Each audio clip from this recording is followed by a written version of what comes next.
दुनिया की सबसे पुरानी सभ्यताओं में से एक भारतीय सभ्यता में विज्ञान और टेक्नोलॉजी की एक मजबूत परंपरा रही है।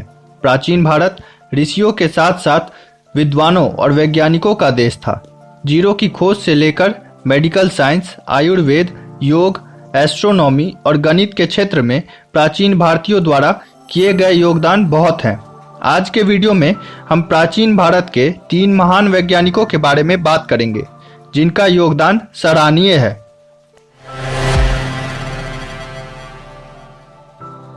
आर्यभट्ट प्राचीन भारत के एक प्रसिद्ध गणितज्ञ और खगोल शास्त्री थे। उनका जन्म 476 ईस्वी में बिहार में हुआ था। उन्होंने नालंदा विश्वविद्यालय में अध्ययन किया और 23 साल की उम्र में अपनी प्रमुख रचना आर्यभट्टिया 499 ईस्वी में लिखा, जिसमें एस्ट्रोनॉमी, ट्रिगोनोमेट्री, अरिथमेटिक और अलजेब्रा जैसे कॉन्सेप्ट के बारे में बताया गया है। आर्यभट्ट ने अब तक के सबसे महत्वपूर्ण आविष्कारों में से एक शून्य की खोज की, जिससे आर्यभट्ट पृथ्वी और चांद के बीच की सटीक दूरी का पता लगा पाए, और जीरो की खोज ने निगेटिव अंकों के एक नए आयाम को खोला। गणित में आर्यभट्ट का योगदान अद्वितीय है।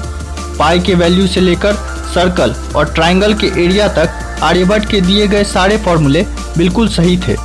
इतना ही नहीं, आर्यभट्ट ने विज्ञान के क्षेत्र में विशेष रूप से खगोल विज्ञान में बहुत योगदान दिया और इसीलिए इनको खगोल विज्ञान के पिता के रूप में जाना जाता है। आर्यभट्ट पहले वैज्ञानिक थे जिन्होंने बताया था कि पृथ्वी अपने एक्सिस पे घूमती है।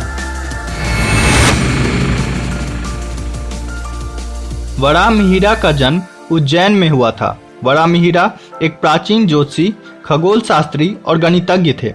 इनकी मुख्य रचना पुस्तक पंच सिद्धांत है, जो हमें पुराने भारतीय ग्रंथों के बारे में जानकारी देती है। पंच सिद्धांत खगोल विज्ञान के क्षेत्र में एक प्रमुख स्थान रखता है।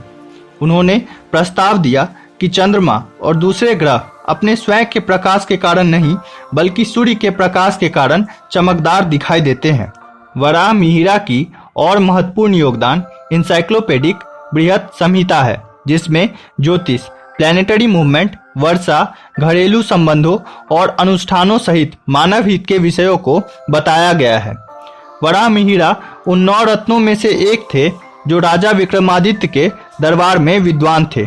और तो और वराहमिहिर की भविष्यवाणियां भी इतनी सटीक थी कि राजा विक्रमादित्य ने उन्हें वराह की उपाधि दी। विज्ञान के इतिहास में वह दावा करने वाले पहले ऐसे व्यक्ति थे जिन्होंने बताया कि कोई फोर्स बॉडीज को पृथ्वी से चिपकाए रखती है, जिसे हम आज गुरुत्वाकर्षण के रूप में जानते हैं।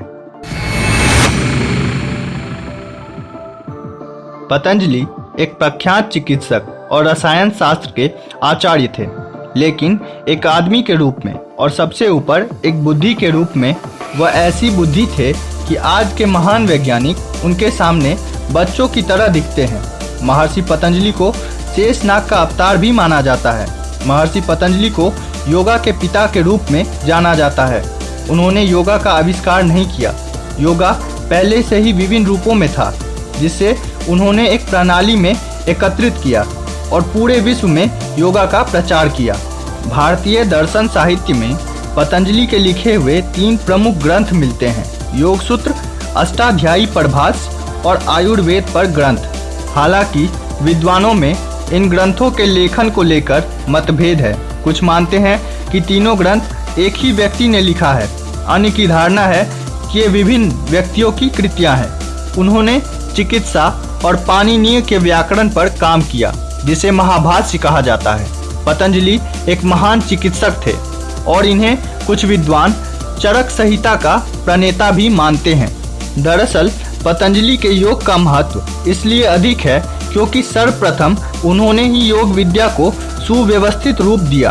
पतंजलि के अष्टांग योग में धर्म और दर्शन की समस्त विद्या का समावेश तो हो ही जाता है, साथ ही शरीर और मन के विज्ञान को पतंजलि ने योग सूत्र में अच्छे से व्यक्त किया है। तो आज के वीडियो में बस इतना ही। अगर ये वीडियो आपको पसंद आई हो तो वीडियो को लाइक करें और हमारे चैनल को सब्सक्राइब करें। जय हिंद।